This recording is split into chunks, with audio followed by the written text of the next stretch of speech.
अस्सलाम वालेकुम।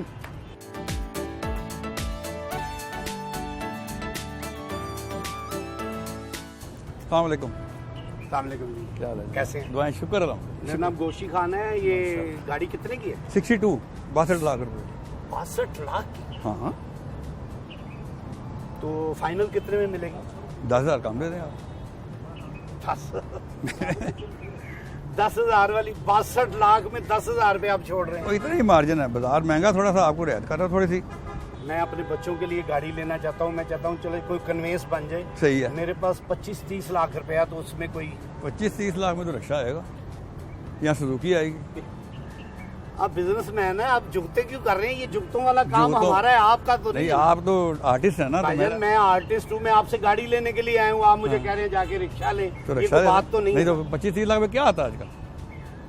बड़ी बात है जी। अगर किसी बंदे के पास 25-30 लाख रुपए हाँ, है, तो वो गाड़ी भी ना ले। तो वो यूज गाड़ी ले ले, ब्रांड न्यू ना देखे। ये कैमरा, ये कैमरामैन आपने बनाए? गोशी साहब, ये कैमरे हमने लगाए हैं। बजाए शेख साहब। क्या हाल है? जनाब जनाब जनाब जनाब जनाब खैरियत कैसे से? हैं? है कि छापा मारे है सरकार? ਸਾਨੂੰ ਪਤਾ ਲੱਗ ਗਿਆ ਤੁਹਾਡੇ ਕੋਲ ਪੈਸੇ ਨੇ ਤੇ ਤੁਸੀਂ ਗੱਡੀ ਲੈਣ ਆਏ ਹੋ। ਅਸੀਂ ਕਿਹਾ ਫਿਰ ਹੁਣ ਅਸੀਂ ਆਪ रंगे हाथों पढ़ लिए। क्या हाल है?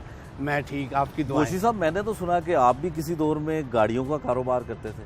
जी जी जी, मेरा ये फैमिली बिजनेस था। मेरे वालिद साहब जो हैं वो भी यही काम करते थे। और क्या नाम था आपके अब्बू का? मेरे वालिद साहब का नाम था मोहम्मद रमजान। हाँ, वो तो मेरे उस्ताद लो, मुझे इस काम में लेके आए हैं वाह, 77 में। आप बहुत पुराने हैं। 77 में ਹੁਣ ਉਹਨਾਂ ਨੂੰ ਗੱਡੀ ਮੁਫਤ ਦੇ ਦਾਂ।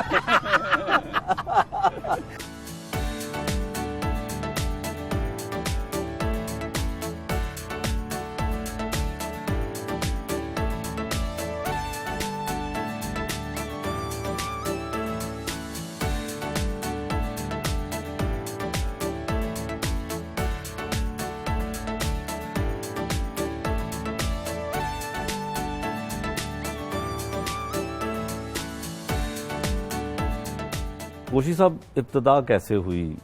गाड़ियां बेचते बेचते आप फनकार बन गए? नहीं, गाड़ियों का काम तो बाद में आया। उससे पहले जब मैं कॉलेज दौर में या अपना स्टूडेंट लाइफ में था, तो मैं ट्यूशन पढ़ता था अल्लामा इकबाल टाउन में एक घर में। उस घर के साथ ही एक घर था, आपने नाम सुना होगा, बड़े हमारे लेजेंड्स हैं। पाकिस्तान में सिर्फ 2 ही चिल्ड्रन थिएटर होते थे। एक जमील बिस्मिल साहब, अल्लाह ताला उनको जन्नत में आला मुकाम अता फरमाए, और एक अजीज़ असरी साहब। अजीज़ असरी साहब का चिल्ड्रन थिएटर था और उनका घर साथ था। तो जिस घर में मैं ट्यूशन पढ़ता था, उसके लॉन में हम ट्यूशन पढ़ते थे, और साथ ही लॉन में वो बच्चों को रिहर्सल करवाते थे थिएटर के ड्रामे की। हम देखते होते थे। वो देखते देखते ना मैंने दोस्ती बना ली उधर दोस्तों, ठीक है। फिर मैं उधर चला गया। फिर मैंने उन्हें कहा जी मैंने भी करना है। उन्होंने कहा ठीक है। फिर हमने एक चिल्ड्रन थिएटर किया, उसकी रिहर्सलें करते रहे, काफ़ी देर रिहर्सल होती रही। फिर यहाँ अलहमरा में वो हमने चिल्ड्रन थिएटर किया। उस वक्त तक मेरे घर वालों को बिल्कुल नहीं पता था। जब पता चला घर वालों को तो क्या रिएक्शन था? मेरे वालिद साहब जो थे, उन्होंने कहा कि नुकारों काट दो। अच्छा, निकाला फिर घर से? हालांकि मेरे वालिद साहब जो है ना, वो फिल्म प्रोड्यूसर भी रह चुके हैं। उन्होंने 5-6 फिल्में बनाई हैं, जिसमें आस, सोना मुखड़ा, और लास्ट फिल्म जो थी उनकी मेरे वालिद साहब की, वो मुनव्वर ज़रीफ साहब और बाबरा बेगम को फर्स्ट टाइम लिया था, मेरा नापाटिका। ठीक है जी। वो इंडस्ट्री में थे, उनको पता था इंडस्ट्री का, तो वो कहते थे कि जी तू इनू काट दो, करो काट दो। अल्लाह जन्नतों में घर करे, माँ बाप जैसी चीज़ कोई नहीं है। आप यकीन करें कि कितना अरसा मेरी माँ मेरे लिए रात को दरवाजे खोलती रही है, मेरे बाप को नहीं पता। मैं आके ना, जो मेरी अम्मी का बेडरूम था ना, मैं वहाँ आके, एक विंडो थी जो बाहर मेन गली पे लगती थी, उसको मैं ऐसे करता था, टक टक टक टक टक। वाह, ये कंटिन्यूटी थी मेरी और मेरी माँ की। मेरी माँ को पता चल जाता था आ गया। फिर उन्होंने जब दरवाज़ा खोला ना, उन्होंने रोज़ाना ये कहा, तेरी वजह तो मैं तेरे प्यो ना झूठ बोलनी, तेन शर्म नहीं आती। तेरी वजह तो तेरे प्यो ने झूठ बोलनी, तो शर्म नहीं। फिर आहिस्ता आहिस्ता आहिस्ता आहिस्ता अल्लाह ताला ने कुछ मुकाम देना शुरू कर दिया। फिर मुझे पता चलता था कि मेरे अब्बा चोरी आते थे, मेरा ड्रामा देख के जाते थे। अच्छा, किसने सपोर्ट किसने किया जब स्टेज, टेलीविज़न, फिल्म आपने की? किन फनकारों के साथ दोस्तियां हुई जिन्होंने प्रमोट किया आपको? मेरे ना जब मैं साथ अदाकारी करता था और उसके साथ मैं जब गाड़ियों का काम करता था, तो अल्लाह ताला की बड़ी अनायत हो गई कि मुझे ड्रामे से तो किसी को उस वक्त इतने पैसे मिलते नहीं थे, तो चूँकि गाड़ियों के काम से मेरी दिहाड़ी लगती सी, मैंने पैसे लभदे सन। तो ये जितने भी दोस्त थे ना, मैं अब गिनवाना शुरू करूँ, मस्ताना साहब, सुहेल अहमद साहब, जवाद वसीम साहब, इरफान हाशमी साहब, ये जितने लोग थे रात को ड्रामा ख़त्म करने के बाद मेरे घर बैठते थे। अच्छा। और मेरे घर सारी रात हमने बैठना, खाना पीना, हल्ला गुल्ला मजाक हम करते थे। फिर आहिस्ता आहिस्ता मीडियम जो है वो बड़ा हो गया। ये हमारे दोस्त जो हैं ये चैनल पे चले गए, बिज़ी हो गए, फिर अपने अपने कामों में सब चले गए। दोस्ती मेरी सबसे रही हैं, बड़ी अच्छी रही हैं, बड़ा अच्छा वक्त गुजारा। फिल्मों में भी आपने काम किया, लेकिन उस तरह से दिल जमी के साथ आप ना कर सके, हाँ, क्या वजह? वो शेख साहब ये है कि मैंने पहली फिल्म की प्रेम कैदी, जिसमें नरगस फर्स्ट टाइम मेरे साथ हीरोइन थी। अच्छा। नरगस की भी पहली फिल्म थी, मेरी भी पहली फिल्म थी, और रैम्बो की दूसरी फिल्म थी। वो फिल्म कोई थोड़ी सी बनी, वो बंद हो गई, रिलीज नहीं हो सकी। रिलीज नहीं बनी, अब थोड़ी सी वो बंद हो गई। फिर मैं वापस आ गया, फिर थिएटर करने लग पड़ा। फिर फिल्म बनी घूंघट। घूंघट में शहजाद रफ़ीक दोस्त है, मेरा भाई है, उसने मुझे काम दिया। वो घूंघट में काम किया, बहुत मज़ा आया। यहाँ से आउटडोर गए हम, मरी शरी, बड़ा मज़ा आया। लेकिन जब फिल्म लगी फिर मज़ा नहीं आया। अच्छा, क्या हुआ? उसकी वजह ये है कि जी फिल्म की लेंथ बढ़ गई थी तो कॉमेडी काट दी। अच्छा, पहले ये होता था कि अगर फिल्म की लेंथ ज्यादा हो गई है, तो ड्यूरेशन बढ़ गई, तो कॉमेडी पे हाँ कैंची, और अब कॉमेडी फिल्म बनती है। वो इनको यही बताने के लिए वक्त अल्लाह ने लेके आए ना, कि जिनको तुम काटते थे आज उनका वक्त है, ठीक है ना। फिर मैंने दूसरी फिल्म की, दुपट्टा जल रहा है, बाहर जाके मुहाफिज की नूर साहब के साथ, काफ़ी फिल्में की। लेकिन बात फिर वही आ जाती थी, जब फिल्म लगती थी तो मैं होता नहीं था। तो मैं क्या इतना टाइम दिन रात एक करना, टाइम देना, ड्रामे से भाग के ऐसे जा रहा हूँ कि सब ये क्या समझते थे कि ये पता नहीं कितना बिजी है। फिल्म जो लगनी थी मैं नज़र ही नहीं आ रहा। फिर मैंने फिल्म को छोड़ दिया। अब बड़े अरसे के बाद एक फिल्म की है, वो उसमें रोल अच्छा था। क्या रोल था?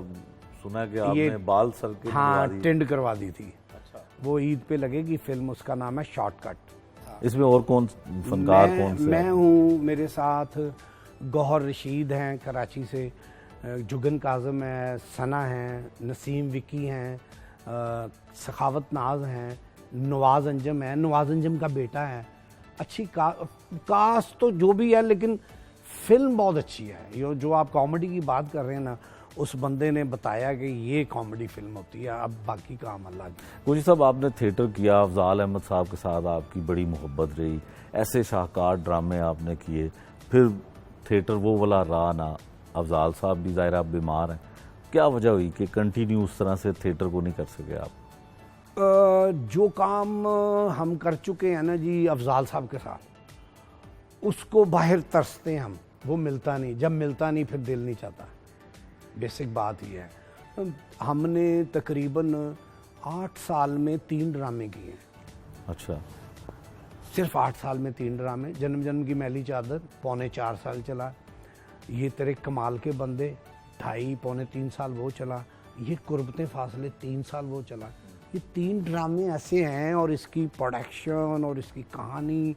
और फिर जब हम ड्रामा ख़त्म करके बाहर निकलते थे, आपको याद होगा वो टाइम, आप उस वक्त आते थे, कैसे इज्जत मिलती थी। बहुत। कैसे लोग फैमिलीज लेके खड़े हैं। मुझे इतना वो है कि जो मैंने ये तेरे कमाल के बंदे किया, तो उस वक्त चीफ जस्टिस थे जस्टिस नसीम हसन शाह, वो ड्रामा देखने के लिए आए हुए थे अपनी फैमिली के लिए, और वो कह रहे हैं कि जी वो उन्होंने बुलाओ जड़ा गूंगा है, ठीक है जी, और मैं आया हूँ तो मैं उनको मिल रहा हूँ, क्या क्रेडिट है मियाँ अजहर साहब। तो वो चीज़ जो है ना, इशफाक अहमद साहब, बानो कुद्सिया साहिबा, जी जी जी जी, डॉक्टर कदीर खान साहब, ठीक है जी। तो वो जो फ्लेवर है ना जी, वो नहीं मिलता बाहर। मैं ये नहीं कहता ड्रामा गंदा हो गया, बुरा हो गया, ये एक अलग इशू है, वो चीज़ ही नहीं मिलती। अदाकारों में भी वो उनस, वो मोहब्बत, वो प्यार नहीं मिलता। सबसे ज़्यादा किसके साथ काम करने का मज़ा आया साथी फनकार थिएटर पे? सरदार कमाल के साथ। अच्छा, सरदार कमाल के साथ मेरी 14 साला रफाकत है, दिन रात हमने काम किया, और मुझे बड़ा मज़ा आता था कि हम एक दूसरे को ना विन करने के लिए काम करते थे। वो चाहता था मैं विन हो जाऊं, मैं चाहता था मैं विन हो जाऊं। उसमें ये है कि काम अच्छा होता था, ड्रामे के रोल अच्छे होते थे, और सरदार कमाल वैसे भी अच्छा आदमी है। मेरी मोहब्बत जो है ना जी 2-3 लोगों से बहुत है। नसीम विक्की के साथ 25 साल के बाद मैं नसीम विक्की के साथ काम किया। नसीम विक्की बड़ा टैलेंटेड है, बहुत, उसके साथ मज़ा आया काम करने का, इंसान भी बहुत अच्छा है। एक वो मुझे बड़ा मेरी ज़िंदगी में रहेगा, वो एक ये सरदार कमाल रहेगा मेरी ज़िंदगी में, और एक सुहेल अहमद। सुहेल अहमद का जो स्टार्ट है वो मेरे साथ है, और वो कहता होता है सुहेल अहमद के जो मैं लाहौर आया तो ये भाई यदि डायरैक्टर बन के काम करा रहे होंगे सन, तो उनके साथ मेरा बड़ा मोहब्बत है। ये 3-4 लोग मेरी ज़िंदगी से यानी कि ना भूलने वाले ना जाएंगे।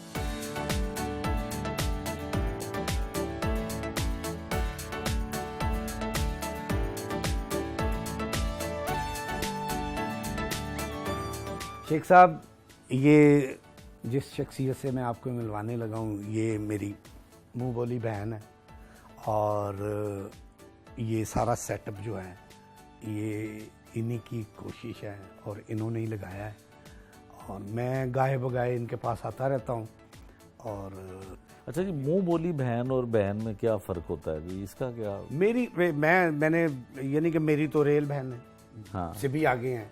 मुंह बोली का मतलब ये है कि जिहड़ियां मेरियां सकियां ना मां प्यो दे जमीयां वो कहणगियां साडा जिक्र नहीं कीता। अच्छा, मुंह बोली इसलिए, लेकिन ये सकी से भी आगे। अच्छा, ये फनकार हैं, कभी ऐसे हुआ है इन्होंने आपको दावत दी हो कि स्टेज ड्रामा देख लें इनका, या कभी टीवी पे इनका ड्रामा देखा हो? मेरा ख्याल है सिर्फ बहन भाई वाला ही रिश्ता आपका ज़्यादा वो मजबूत है। एक्चुअली मैं अपने इधर ही फोकस ज़्यादा करती हूँ, उन्होंने काफ़ी दफ़ा कहा है, मगर मैं खुद ही ज़रा थोड़ा लेजी हो जाती हूँ।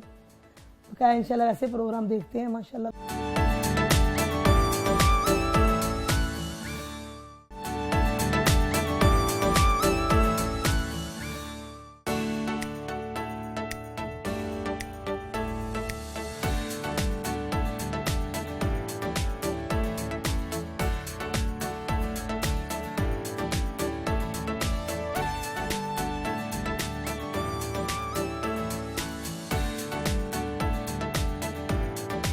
आपका नाम जो है वो गोशी खान, ये तो लड़कियों वाला नाम है, खान कैसे बने और गोशी ओरिजिनल नेम है आपका? गोशी सुन के आपको मज़ा नहीं आता कि किसी लड़की को मिलने जा रहे हैं? हाँ, ये तो लगता है। बेसिक मेरा नाम जो है ना जी रेल, वो है जुल्फ़कार अली। अच्छा, जो आईडी कार्ड पे यही लिखा हुआ है? आईडी कार्ड पे यही है। और मुझे ना बचपन में घर में गोशी कहते थे, तो चूँकि मैं ड्रामों में गया, चूँकि मैं माँ बाप को बताए बगैर गया, तो वो जुल्फ़कार यूज़ इसलिए नहीं किया कि इनको पता ना चल जाए, गोशी यूज़ इसलिए किया कि इनको नहीं पता चलेगा, साथ खान लगा के। खान हम रेल पठान हैं। अच्छा, पठान है। लेकिन मेरे बाप यहाँ आ गए थे, और हमारी जो वो जाए पैदाइश है वो यहीं की है, तो असी इसलिए ज़रा पंजाबी उस तरह की बिल्कुल पक्की बोलने हैं, ठेठ पंजाबी। ठेठ में। लेकिन मेरे बाप और मेरी अम्मा घर में पश्तो ही बोलते थे। अच्छा, हाँ, घर में पश्तो बोलते थे। मेरे बड़े भाई को भी पश्तो आती है, आपको भी आती है? मैनू नहीं, मैनू अजब गुल बहुत गालां कढ़दा है। आसिफ खान साहब बड़ी मेरी बेइज्जती कर दें कि तू अपने नाम से पठान हटा दे, तुझे पश्तो नहीं आती, तू पठान नहीं है। गोशी साहब म्यूजिक सुनते हैं?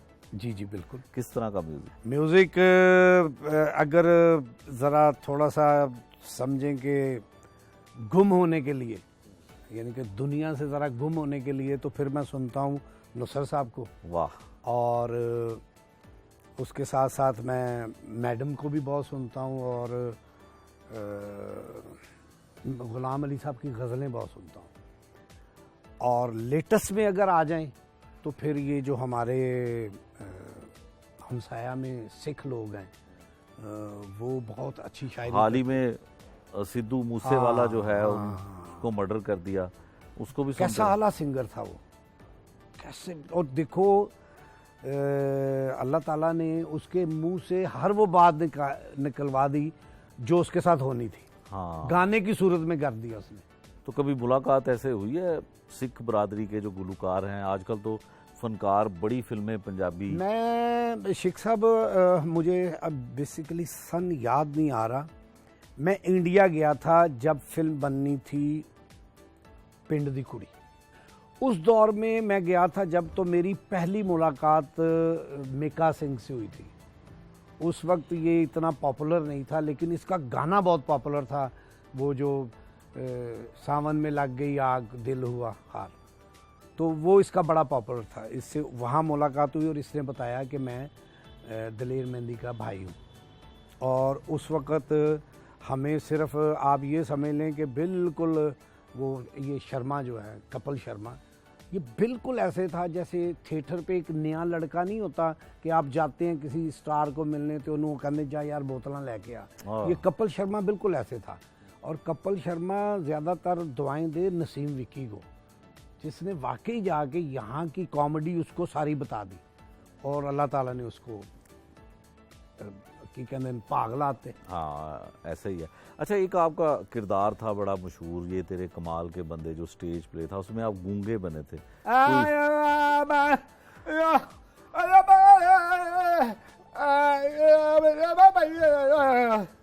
ये क्या कहा आपने? सही है, ये क्या कहा आपने? ये मैंने कहा है कि अल्लाह ताला की तरफ से मेरी ज़बान नहीं है, लेकिन मैं इंसान हूँ, मेरी बात को समझने की कोशिश करो। तो ये आपने कैसे सीखा? गूंगा एक किरदार ऐसा है कि कोई किसी गूंगे के साथ टाइम गुजरा? सबको पता है मैं बहुत डिस्टर्ब था कि भाई गूंगा, बोलना ही नहीं, कुछ नहीं, क्या करूँगा। चूँकि मेरा शोरूम था, मैं शोरूम पे बैठा हुआ था, तो सेठ आबद का बेटा बाहर आया गाड़ी पे, तो मुझे लड़के ने आगे बताया कि बाहर गाड़ी पे कोई आए हैं, वो आपको बुला रहे हैं।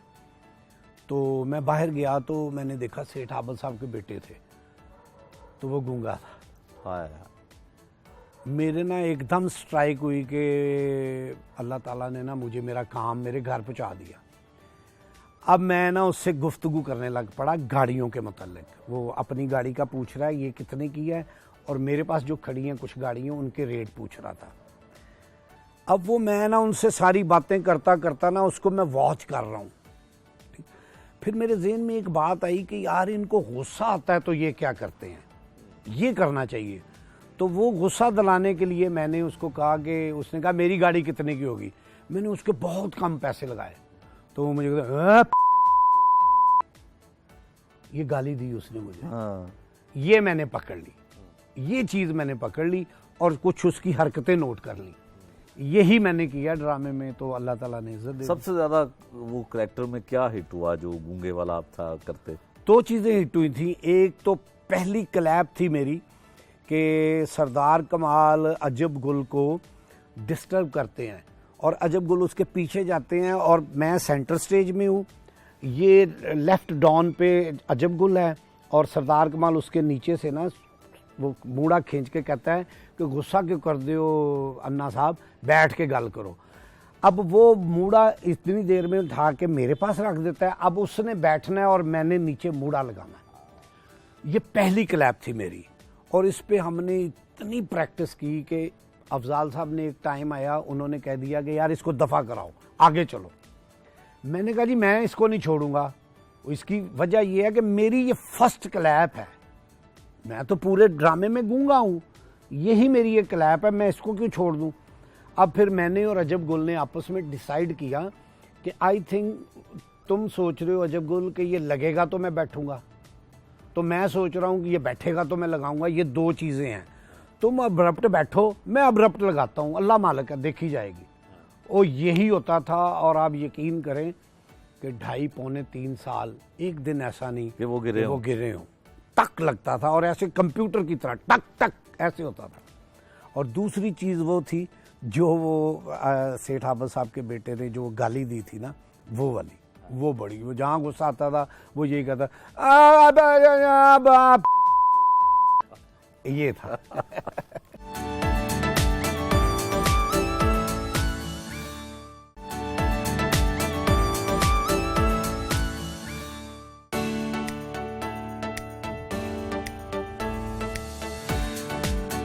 गोशी साहब, पुराने आर्टिस्टों में अमानुल्लाह साहब के साथ भी काम किया आपने? जी बिल्कुल, बहुत काम किया। तो उनकी कोई याद सुनाए ना हमें। हाय हाय हाय। अमान साहब के साथ, आबिद खान साहब के साथ, मस्ताना साहब के साथ, बब्बू से, इन सब के साथ काम किया। अमानुल्लाह साहब का एक वाक़या है कि हम गुजरांवाला में ड्रामा कर रहे थे, मैं, अमानुल्लाह साहब और जो उनकी सबसे लास्ट जो उनकी मिसेस थी लुबना भाभी, लुबना शमसी, वो थी। लेकिन उस वक्त उनकी शादी नहीं हुई थी। अच्छा। उस वक्त फेर चल रहा था, इरादा था शादी। हाँ जी।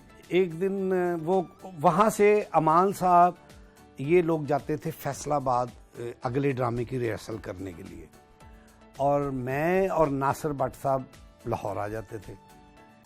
तो एक दिन ना जो हमारी भाभी हैं, हमारी बहन जो टीपू की अम्मी हैं, अमान साहब का बेटा जो टीपू, ये लाल पुल पे रहते हैं जो, वो एक दिन बच्चों समेत उन्होंने वहाँ रेड कर दी। अच्छा, छापा मारा वहाँ पे? हाँ जी। और अमान साहब परेशान, बड़े लोग थे और उनको पता था कि मैं इस वाले किड़े कमाज पे आऊँ। वो ना जी भाभी ने कहा कि जी ऐसे ऐसे, उन्होंने पैसे दिए। उन्होंने कहा मैं पैसे लेने नहीं आई, आप साथ चलो। कहीं उनको थोड़ा सा था। खैर जी, अमान साहब ने उनको कहा कि ओ बेवकूफ़े ना इस तरह कर, पलीए लोग के हुण मैनू तू इत्थे जलील कराएंगी, और मेरी फैसलाबाद रिहर्सल है, मैं वो कर लवां, मैं कल घर आवांगा। खैर करते करते ना उन्होंने मुझे बुलाया, मुझे ये कहा कि तुम ये गाड़ी, लैंसर होती थी उनके पास उन दिनों में, तू ये गड्डी ते भाभी अपनी नाल ले जा, इन्हां नूं घर छड़ दें ते कल तू आ जाई इत्थे, ते कल मैं आवांगा, तू चल। ठीक है जी। अब मैं ना, ड्रामा ख़त्म हुआ, भाभी हमारे साथ बैठ गई, आगे नासिर भट्ट साहब बैठ गए, क्योंकि नासिर भट्ट साहब का घर था ये गड़ी शाह का पुल उतरते ही ना, साथ ही क्वार्टर हैं, वहाँ वो रहते थे। तो नासिर भट्ट साहब आगे बैठ गए, भाभी बच्चे पीछे बैठ गए, हम आगे लाहौर पहुँच गए। मैंने नासिर भट्ट साहब को उतारा, जब जाके घर, ये लाल पुल के आगे घर था, वहाँ जब जाके गाड़ी लगाई तो भाभी कहती हैं चाबी मैनू दे दे। मैं क्या भाभी जी वो मैं किस तरह, मैनू नहीं पता तू किस तरह जाएगा, चाबी मैनू फड़ा, गड्डी मेरे को होएगी ते आएगा कार। अब वो मालिक थे, मैंने चाबी पकड़ाई। मैं अब उस रात, अब ये पुरानी बात सुना रहा हूँ, उस वक़्त ये उजाड़ बियाबान होता था, मैं उनके घर से निकला हूँ, मुझे रास्ते में कुत्ते पड़ रहे हैं, मैं बड़ी मुश्किल से करता ना जी, ये जो पुल है जो सीधा पहुंच जाता है शालामार की तरफ, वहाँ पहुँचा हूँ। वहाँ रिक्शे कुछ खड़े थे, वहाँ से मैं रिक्शे पे बैठा तो घर। अगले दिन अमान साहब मैनू कहते ओ गड्डी किथे, मैं कहा जिन्ना दी सी उन्होंने ले ली। तो ये हुआ अमान साहब का वाकया, ये मुझे भूलता नहीं है। अच्छा, कोई आपका गाड़ियों का कारोबार था तो फनकार कोई महंगी गाड़ियाँ भी आपसे खरीदते थे, कोई ऐसे आपके कस्टमर बने हैं? शान, अच्छा, शान गाड़ियाँ खरीदता रहा है। शान को बहुत शौक है, वो महंगी से महंगी गाड़ी रखता था, और जब उसके पास अल्लाह ने उसको दिया तो उसने गाड़ी महंगी रखी है, अभी भी उसके पास महंगी गाड़ी हैं। अभी कुछ दिन पहले मेरी उससे बात हुई थी, तो आजकल उसको शौक चढ़ा हुआ है पुरानी गाड़ियों को रीबिल्ड करने का। अच्छा। उसको वो आजकल उन चक्करों में। दूसरा रैम्बो, रैम्बो को भी बहुत शौक है, लेकिन रैम्बो पैसे खर्चने लगे डर पैंदा है, डरदा बहुत है, उसको भी है। बाकी तो किसी खातून ने नहीं ली, क्योंकि खवातीन तो गाड़ियाँ बहुत जल्दी बदलती हैं। खवातीन में मैंने बेची हैं, नरगस की 2 गाड़ियाँ बेची हैं मैंने, दीदार की 1 गाड़ी बेची है, और खवातीन में हाँ बहुत बड़ी खवातीन, बहुत बड़ी स्टार नादरा बेगम। अच्छा, नादरा बेगम मेरे पास शोरूम पे आई हैं तो मेरे पास खड़ी थी E200 मर्सिडीज। अच्छा, उन दिनों में ना ये अब तो बाहर से इंपोर्ट हो जाती ना गाड़ी, उन दिनों में बाहर से नहीं गाड़ी आती थी। तो हम क्या करते थे, ये इस्लामाबाद एम्बेसी से जो गाड़ियाँ जिनके 5 साल पूरे हो जाते थे ना, वो हम ख़रीदते थे। तो वो एक एम्बेसी से गाड़ी ख़रीदी हुई थी, मलेशिया एम्बेसी की गाड़ी थी, वाइट कलर की E200। वो खड़ी थी, अभी ला के ना मेरे फादर लेके आए थे, अभी शोरूम पे लग के, तो वो सफाइयाँ वगैरह होके खड़ी थी। तो बाहर एक आके ना गाड़ी खड़ी हुई, तो उसमें से एक खूबसूरत फीमेल उतरी। तो उन्होंने कहा सोना शोना पहना हुआ ये वो, तो यूं था एक निकाब ना, यूं से। तो वो बातें कर रही हैं, इन्होंने पूछो ये गड्डी किन्ने दी है, मैं उन्होंने दसिया। उस वक्त वो गाड़ी थी 22 लाख रुपए की, तो बड़े थे पैसे, 22 लाख रुपए। फिर मैंने पहचान लिया ये नादरा बेगम है। तो मैंने उन्हें कहा कि आप नादरा बेगम है? कहती जी। मैं क्या, मैंने आपको इसलिए पहचाना है, मेरा भी ज़रा थोड़ा सा ताल्लुक है, मैं स्टेज अदाकार हूँ। अच्छा, फिर तो तुम मैंने गड्डी सस्ती दोगे? मैं क्या, नहीं ये ऐसे ली गई है, मैं आपको दिखा देता हूँ, एम्बेसी से इतने में उठाई है, ये है सारा कुछ, ये प्रॉफिट है। तो फ़ोन के ऊपर 22 लाख रुपये आया था। उन्होंने अपने मियाँ को फ़ोन किया था, और एक कहते ना पंजाबी तोड़ा, आटे वाला तोड़ा, वो 22 लाख रुपये आया था आधे घंटे में उन्होंने खरीदी। अब हम वो नहीं, पैसे आ गए। अब हम परेशान के ये तो गड्डी लै जाएंगे, इन पैसों असी कितने रखांगे। बैंक टाइम ख़त्म हो गया, वो बड़ा मुश्किल टाइम था। खैर वो ले गए, हमने भी बस फिर जैसे जैसे सेफ सूफ किए, सुबह जमा कराएंगे बैंक, तो ये हुआ था। अच्छा, बाहर कौन कौन से मुल्क गए हैं? और बाहर तो बड़े किस्से मशहूर होते हैं जो कॉमेडियन जाते हैं बाहर। अल्हम्दुलिल्लाह मुजाहिद भाई सारी दुनिया ही देखी है, तो अमेरिका से लेके इंडिया तक, यानी कि जो मुल्क बहुत कम लोग देखते हैं वो भी देखा हुआ है। और बाहर के मुल्क का वाक़या जो है वो मैं आपके साथ कौन सा शेयर करूं, इतने ज़्यादा है, बहुत ज़्यादा है। वो सखावत वाला वाक़या जो है ना, वो पानी वाला, कि वो टप पर पूरा भर के तो वो बाहर बैठ के नहा रहा था, वो भी मेरे साथ ही हुआ है। अच्छा, मैं और चकोरी बेगम और बख्तावर, हम और बब्बू बरार साहब, हम नीचे किचन में खाना बना रहे थे। अच्छा, तो एक नुक्कड़ से पानी के छट्टे आने शुरू हो गए, ये क्या हुआ? तो ऊपर गए तो वाशरूम जब खटखटाया तो पूछा कौन जी? सखावत। क्या कर रहे हो? भाजन नहा रहे हैं। किंज नहा रहे हैं? और खोलिया, टप सारा भरा हुआ है, तो डोगे लेके थल्ले नहा रहे। ये भी हमारे साथ ही वाकया हुआ है। मुझे साहब, इतना बड़ा स्टार और लंदन में एक रेस्टोरेंट पे काम करना आपने शुरू कर दिया, तो फिर कैसे लोग पहचानते तो होंगे, मिलते तो होंगे पाकिस्तानी जो थे आप? हाँ, वो बड़ा बुरा वक्त था। और मैं जब एक बहुत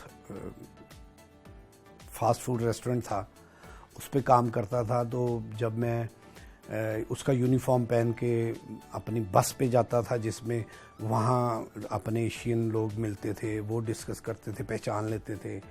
और ख़ास सबसे पहले उनका क्वेश्चन ही ये होता था, तुहानू इत्थे आने की लोड़ पै गई, तुसी इत्थे क्यों आए? तो वो बड़ा मुश्किल टाइम था। मैंने इतनी बर्फ़ में, बर्फ़ पड़ी है, यहाँ बारिश पड़ जाए तो हम कहते हैं यार आज दफ्तरों छुट्टी ना कर लिए। वहाँ इतनी बर्फ़ पड़ी है, मेरी बिल्कुल ना, जो मेरा रूम था उसकी विंडो जो है ना वो बाहर गली में खुलती थी। तो मैं जब उसको, मेरी आदत थी, मैं सुबह ना जब उठता था तो मैं उसको पहले पर्दा खोल के देखता था बाहर बर्फ़, क्या बर्फ़ तो नहीं पई।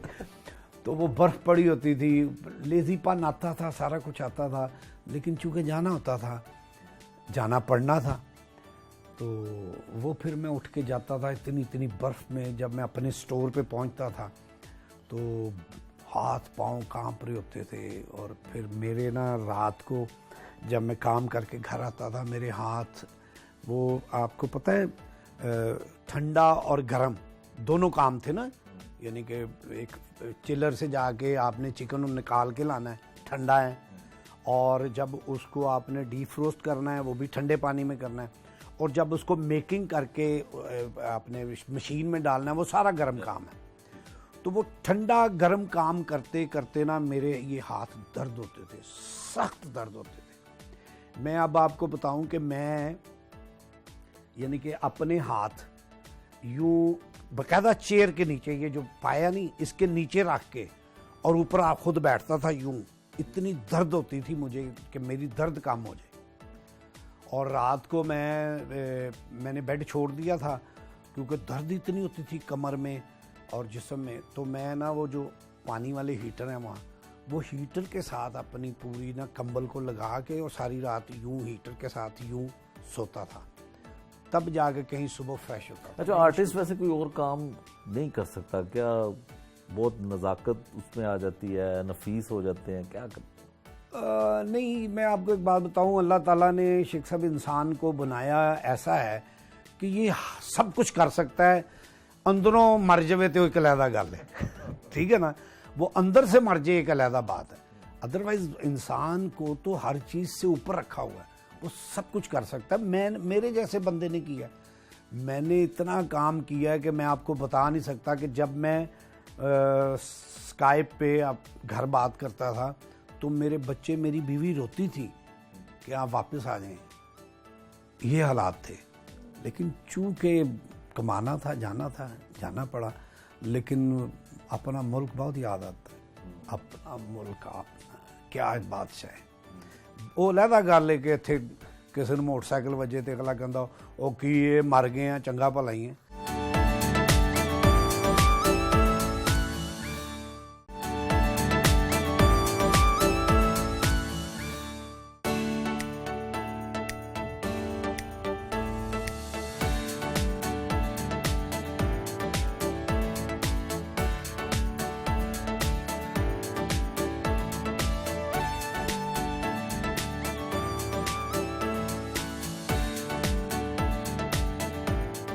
शेख साहब, ये सबसे पहले मैं आपको ये बता दूं, ये सारा इंतज़ाम, ये सब कुछ जो है ना, ये हमारे नईम भाई, इन्होंने आज हमारा खाना किया था। उसकी वजह ये है कि हम एक फ़िल्म है, अच्छा, आर्ट मूवी है, उस पर काम कर रहे हैं और उसको प्रोड्यूस नईम भाई कर रहे हैं।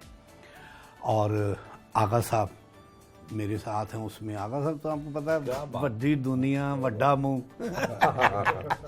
और साथ ये तकीर है, उस फिल्म में मेन लीड रोल कर रहा है। तो वो आज हमारी यहाँ मीटिंग भी थी, तो आपने भी आना था। मैंने कहा हम एक खाना भी इकट्ठे खाते हैं और साथ सारा ये भी गुफ्तगू हो जाए। आगा साहब, कितना अरसा हो गया है गोशी साहब से मुलाकातें? लेना माइक जरा।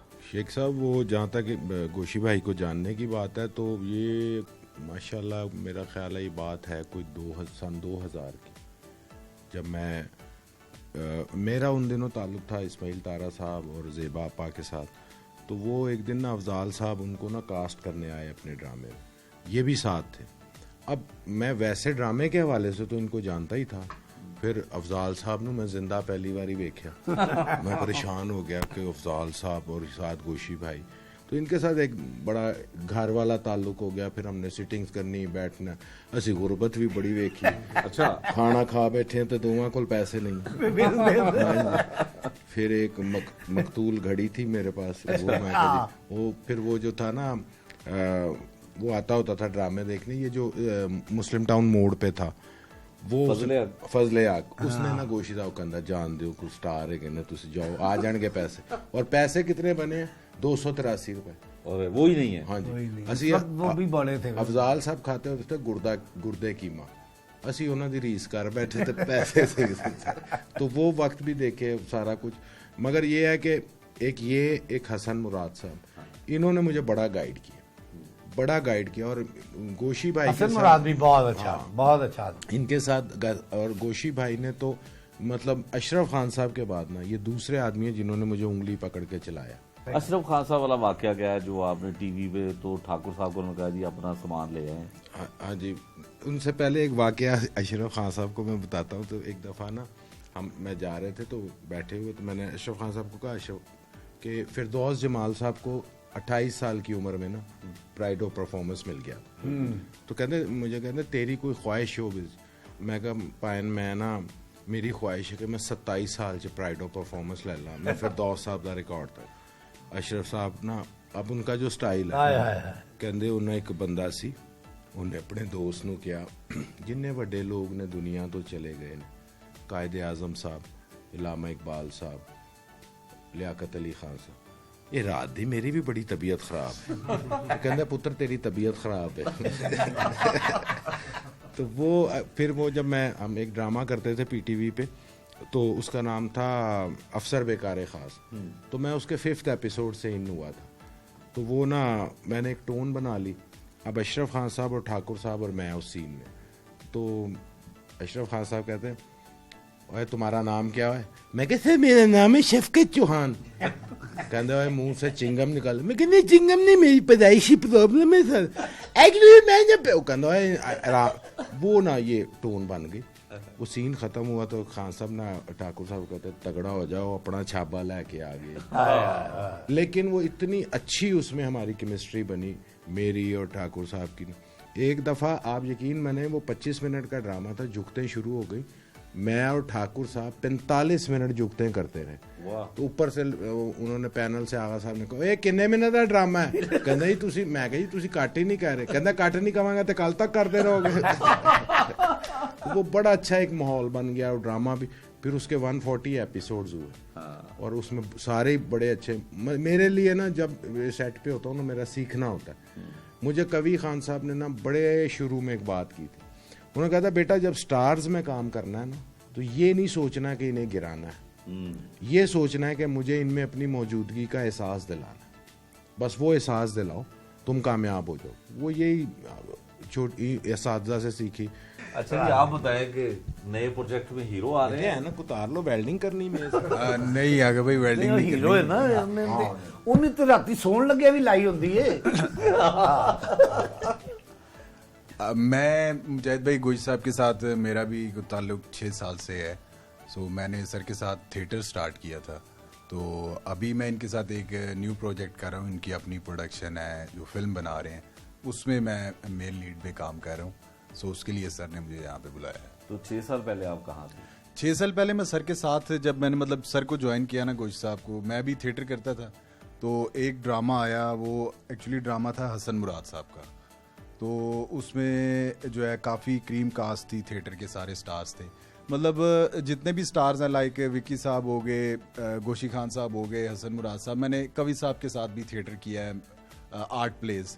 सो मैंने इन सब में एक चीज़ नोट की है कि जैसे कहते हैं ना वो कि यार जो बड़े लोग आगे नहीं आने देते, स्टारिज़म है और ये वो, मैंने इनमें कोई ऐसी चीज़ नहीं देखी।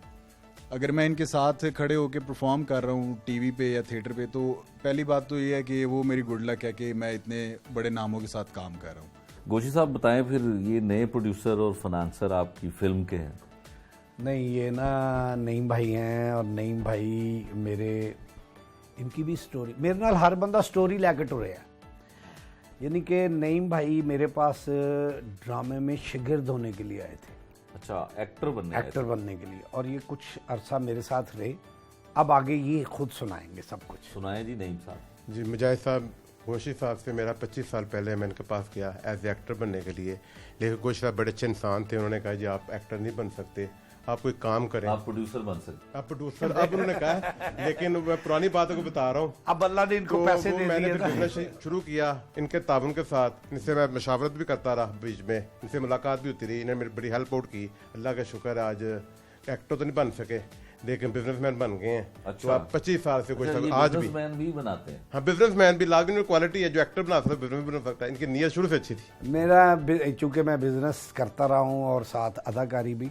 नईम भाई जो है ना, ये इनकी क्वालिटी ये है, अच्छे ये हैं कि इन्होंने मेरी बात पे अमल किया और इन्होंने बिज़नेस शुरू किया। और बिल्कुल आप ये समझ लें कि बिल्कुल 1 रुपया सिंगल पैनी नहीं थी इनके पास।